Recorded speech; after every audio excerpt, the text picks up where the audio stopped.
If you think Washington is going to wake up one morning, open a laptop, and simply erase America's debt, you are thinking like a child looking for a magic trick. That is not how debt gets canceled. Debt gets canceled the way ice melts quietly, gradually, then all at once in your real life. That is what most people still do not understand. They keep staring at the headline number and asking the wrong question: can America pay it back? Will the new Fed chair slash rates? Will the bond market revolt? Will Congress do something dramatic? All of those are interesting. None of them are the main event. The main event is much simpler. When a government carries too much debt to grow out of it, too much debt to tax its way out of it, and too much debt to cut its way out of it, it does not cancel the number. It cancels the value of the unit that debt is measured in.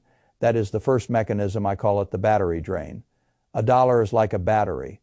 The shape stays the same, the label stays the same, the number stays the same, but the charge inside it.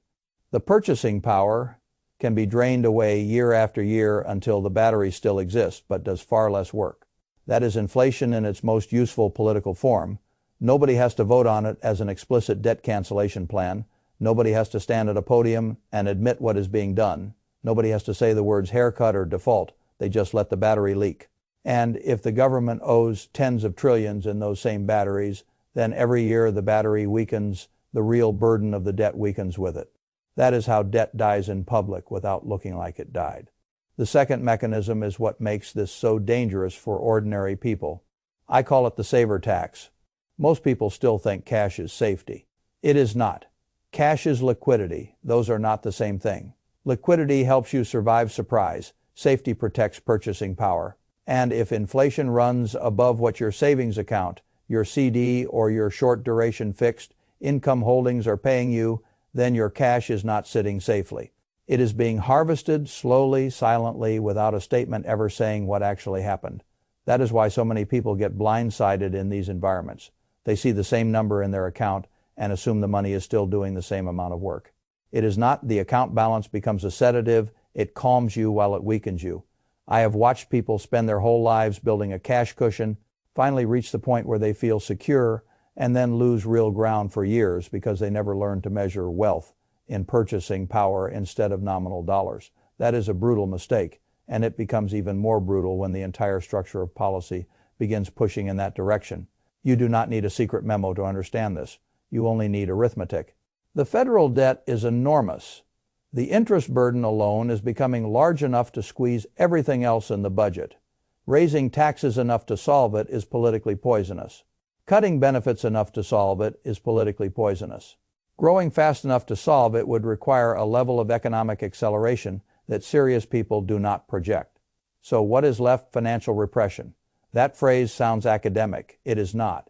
It simply means this: keep the return on safe savings and fixed claims below the rate at which money is being diluted, and let time do the dirty work. That is the third mechanism. I call it the slow confiscation. People hear the word confiscation and imagine police, court orders, and frozen accounts. The cleaner version is inflation running hotter than the yield on the assets. Ordinary people think are safe. The saver never sees a seizure. The saver sees a statement. The saver sees interest paid. The saver feels responsible, and meanwhile the real value drains. That is why these periods are so powerful for governments and so cruel for the unprepared. The transfer is quiet enough that most people call it normal. Now here is where I want to separate fantasy from structure. No single Fed chair is a king. No one person can snap his fingers and dictate every result. No one clean date on a calendar determines the entire future. That is how amateurs think. I am not interested in amateur thinking. I am interested in direction. Direction is what matters. And the direction is clear enough. The debt burden is too large. The system will lean toward policies that ease the real burden of debt over time, and those policies almost always favor owners over savers. That sentence matters more than all the noise. Owners over savers. Say it again. Owners over savers. If you own productive assets, inflation can work for you. If you own pricing power, inflation can work for you. If you own scarce real things, inflation can work for you. If you owe long-term fixed-rate debt against good assets, inflation can even become your helper. But if you are a pure saver, if you are the person holding idle cash, long-duration bonds, and fixed claims that never reprice fast enough, then you are the fuel. That is the fourth mechanism. I call it the owner switch. Most people never consciously make this switch. They work, they save, they collect dollars, they call themselves prudent. They think of ownership as optional and saving as noble. Then one day they wake up and realize the people who own productive things have been moving ahead while they were protecting a pile that kept getting smaller in real terms. The system loves when you stay a saver. The system gets nervous when you become an owner. A saver lends stability to the system. An owner extracts upside from it. That is why I have always preferred owning businesses to owning promises. A business with genuine pricing power can adjust. It can raise prices. It can protect margins. It can keep real earnings alive while the currency weakens. A long bond cannot do that. A savings account cannot do that. A certificate of deposit cannot do that. They sit there politely while time takes bites out of them. Now, I want to be very careful here because this is where a lot of people become stupid in the opposite direction. Once they understand the saver tax, they sprint into concentration. Gold only, real estate only, tech only, crypto only, one story, one asset class, one emotional thesis.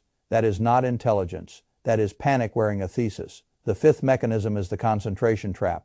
Every repression cycle rewards a certain set of assets. Yes, but it never rewards blind faith. If you bet your entire future on one expression of the thesis, you have not protected yourself. You have simply traded one vulnerability for another. The right answer is broader and colder than that.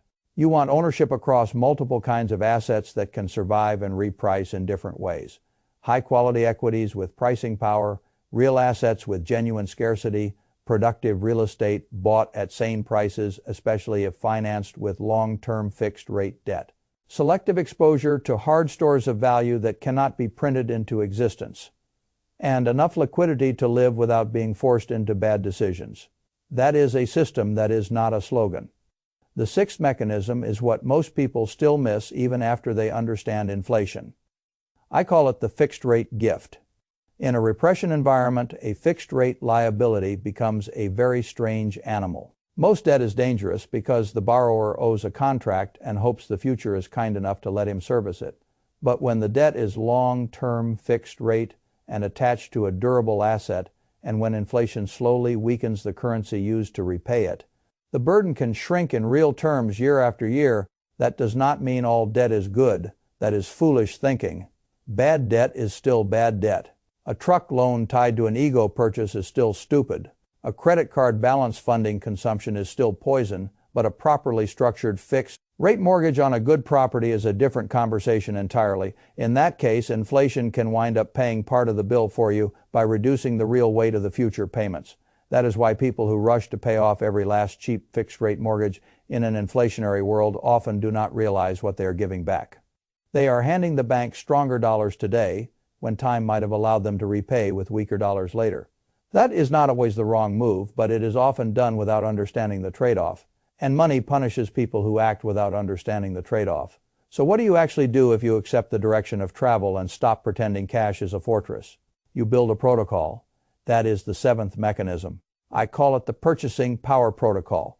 Step 1. Stop measuring your financial life in account balances. Measure it in what the money can still buy. If your balance grew 4% while the real cost of life around you rose faster, you did not preserve wealth. You lost it politely. Step 2. Move away from excess cash beyond your true operating reserve. I am not telling you to become reckless. I am telling you to stop confusing comfort with safety. Keep enough liquid capital to survive, to think clearly, to avoid forced selling, to sleep at night. Beyond that, every extra idle dollar needs a job in an asset class with a chance of outrunning debasement. Step 3. Favor ownership with repricing ability.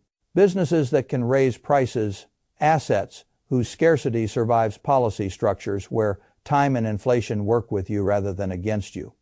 Step 4. Avoid the dead zones. Long-duration fixed claims that cannot keep up. Excess concentration in one story. Lifestyle structures built on the assumption that stable purchasing power will always return. It may not return on your preferred timeline. Step 5. Think in real return, not nominal yield. This single mental shift separates people who understand the environment from people who are still being managed by it. If your asset yields 5% and inflation is running hotter than that over time, your result is not 5%. Your result is loss with paperwork attached. And the last step is the identity flip. Stop being the person the system is played on. Become the person who understands where the pressure is going and positions before the crowd gets the language for what already happened. That is really the whole game. You will notice I have not told you to predict exact rates. I have not told you to worship a calendar date. I have not told you to believe every viral claim attached to one public figure. That is because grown investors do not build their future around a single headline personality. They build around structural necessity. And the structural necessity here is clear. The debt burden is too large. The purchasing power of the currency is too convenient a release valve. And the people who hold only dollars and promises denominated in dollars are the ones standing directly under the leak. There's one more thing you need to hear. Doing nothing is not neutral. People say, I will wait and see. Number you are already seeing. And waiting is already a position. Holding too much cash is a position. Holding long-duration fixed claims is a position. Refusing to own real assets is a position. Every day you delay, the battery keeps draining. That is what makes these environments so cruel.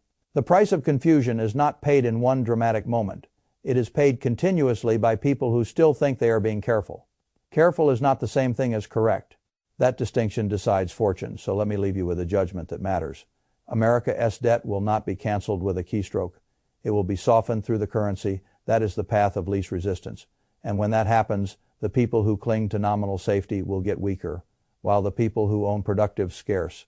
Repricing assets will discover that the same policy current which drained savers quietly carried owners forward.